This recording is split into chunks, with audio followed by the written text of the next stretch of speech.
Well, it would be terrible for the economy, and as you said, about $1 billion of trade across the border every day. So we do need to be sure that we keep the ports of entry open.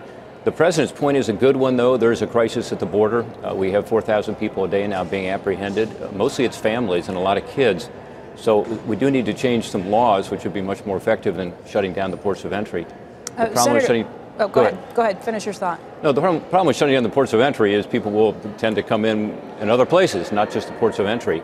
And so, it would disrupt commerce, but I don't think it would solve the immigration crisis. My understanding is that a lot of this crush of people who are coming across at this point, coming across the border and applying for some sort of asylum on this are coming in through the ports of entry anyway. So what would be the correct way of trying to address that?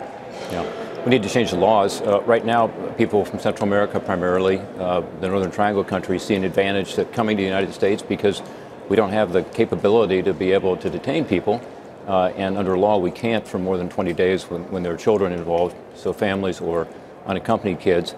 And so they are allowed to go into the community pending a hearing. And a lot of those folks don't show up at the hearing. And those that do, I think the number that get asylum is about 10%. So there are ways to deal with it. Mexico is starting a pilot program, which has been very helpful. I met with the Secretary of DHS last week on this, where they're actually allowing people to come back into Mexico pending the hearings.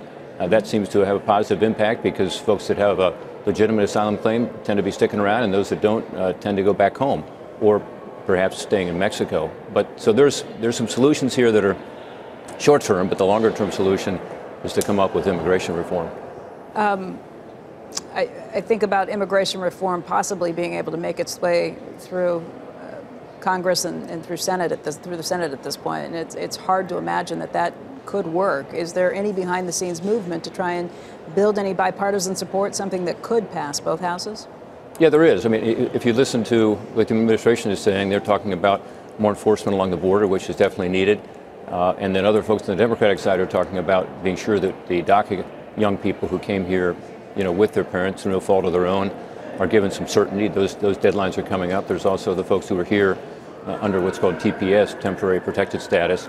There's a strong urge on the Democratic side to deal with that issue because, again, some deadlines are coming up where people don't know whether they can stay here with work permits. So there is an opportunity here for a trade. That deal kind of came and went. You really think it's resurfacing? I do think, because it's very much out there. Yesterday I did hear from some Democratic colleagues about their concern about, again, deadlines coming up for those people who are here in uncertain status, including these young people, but also the folks who are from about 10 countries around the world where there's a lot of strife, where they've come here under temporary protected status. So I think there's an opportunity to move forward. It may not be the last time that deal surfaced, it was the president who shot it down. Have you spoken with the administration? Would they be on board with something if there were different levels of border security spending? I'm confident that they would. Recall that we're heading into September before long here, and when we get to September, we're right back into this funding issue. So we've got to come up with a longer-term strategy for the border. At the same time, there's a strong interest on the Democratic side to handle some of these other issues, and on the Republican side as well. So I think there's a basis for something, and my hope is that part of that will be dealing with this issue we talked about earlier, which is an incentive for families to come to the United States. Okay. Senator, let's talk also about what we've seen in China. Markets were up pretty sharply yesterday after we saw some of the best manufacturing numbers that we've seen in China in more than 9 months, maybe suggesting that their economy had bottomed out. We've talked a lot about how our markets have not been down nearly as much as China's markets during these trade talks between the two of them, how our economy has been much stronger than their economy.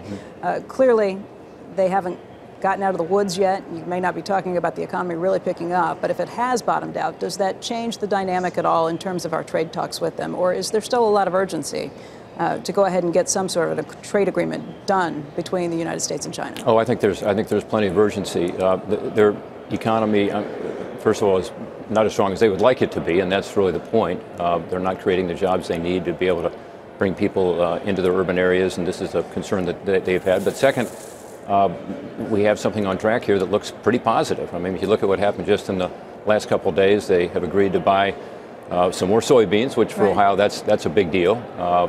They've also agreed, and they did that unilaterally, in other words, without getting any concession from us. They also agreed just yesterday to finally put on the controlled substances list all the analogs, all of the synthetic opioids that are similar to fentanyl, including Yeah. fentanyl, which is something we've been calling for a long time. That takes away a sticking point between us. That's very important, particularly for states like mine. Ohio has been slammed with these fentanyl imports coming from China. So I see some positive signs. The Vice Premier's here today. As you know, he's coming to Washington, Premier Liu. We just had a report back from Secretary Mnuchin and Lighthizer, the USTR, who were over in China. They're talking about, making progress on these big issues like tech transfer, protecting intellectual property, and dealing with the subsidy issue, including state-owned enterprises. So I think there's a deal to be made here, and I think it's going to be in the interest of both countries to get this resolved as quickly as possible. Senator, earlier this morning we were speaking with Congresswoman Kathy McMorris Rodgers. She's the ranking member on the committee in the House that does oversight for internet privacy. We talked with her about what she thinks about Mark Zuckerberg's idea that, sure, he's now calling for regulation when it comes to internet data, internet privacy. Mm-hmm. Where do you think that stands? What would you like to see happen when it comes to regulating the internet? Well, I think the tech companies have changed their minds, haven't they? Yeah. And they've done so because individual states, including California, put in place their own privacy standards. And as that California standard starts to be implemented, I think you'll see even more interest among those companies in having a national standard that would preempt the individual state standards. I think there are about 13 states that have done something or are in the process of doing it. So it's a different ballgame now. It's a tough issue because there aren't a lot of guidelines as to how you would do it. But I think there's now kind of a consensus among Republicans and Democrats and significantly the tech community that something needs to be done at the national level to provide some standards. So Commerce Department's working on something. Chairman Wicker's been talking about it. I don't know exactly what's going to be the substance of it, but I do think there's a much better prospect of it happening now.